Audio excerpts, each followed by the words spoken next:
2 محرم سن 61 ہجری انسانیت کو یزیدیت کے شر سے بچانے کے لیے حسین دشت کربل کو بسانے کے لیے تشریف لا چکے ہیں صدر عالی وقار کہ میری آنکھوں کے سامنے عجیب منظر ہے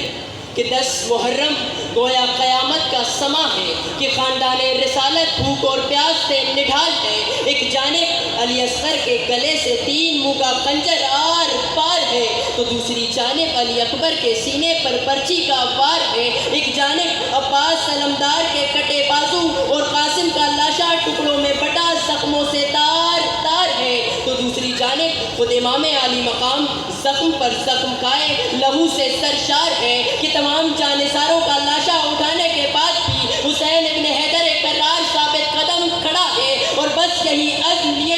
کہ انسانیت سرخرو ہو جائے۔ پھر چشم کائنات یہ منظر دیکھتی ہے کہ وہ مجاہد خدا اس طرح انسانیت کی توقیر بڑھاتا ہے کہ نوک نیزہ پر اس انداز میں قرآن سناتا ہے کہ آج بھی کربل کی فضا اس کی تاثیر محسوس کرتی ہے کہ آج 1400 سال گزرنے کے بعد بھی وہی کربلا، وہی فضائیں نعرہ تکبیر کی صدائیں اور لبیک یا حسین کے نعروں سے گونجتی ہیں کہ آج بھی کربل کی فضا پکارتی ہے کہ کیا صرف مسلمان کے پیارے ہیں حسین، چرخے نوحے بشر کے تارے ہیں حسین، انسان کو بیدار تو ہو لینے دو، ہر قوم پکارے گی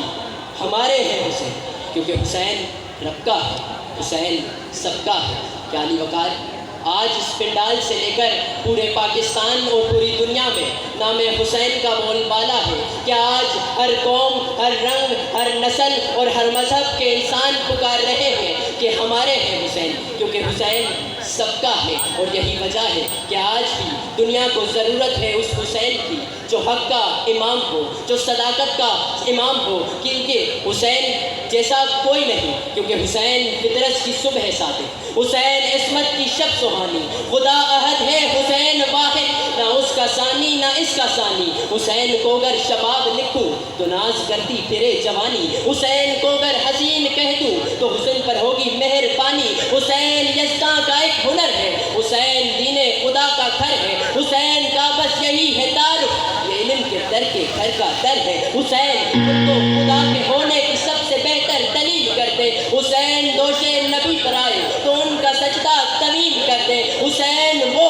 جو جل جلالہ کی جلالتوں کو جلیل کرتے، حسین میرا سخی ہے اتنا جو دین کو خود کفیل کرتے، حسین احساس کی ہے شدت جو حر کو پل بھر میں نیک کرتے، کہ حسین ہوتا ہی وہ ہے جس کا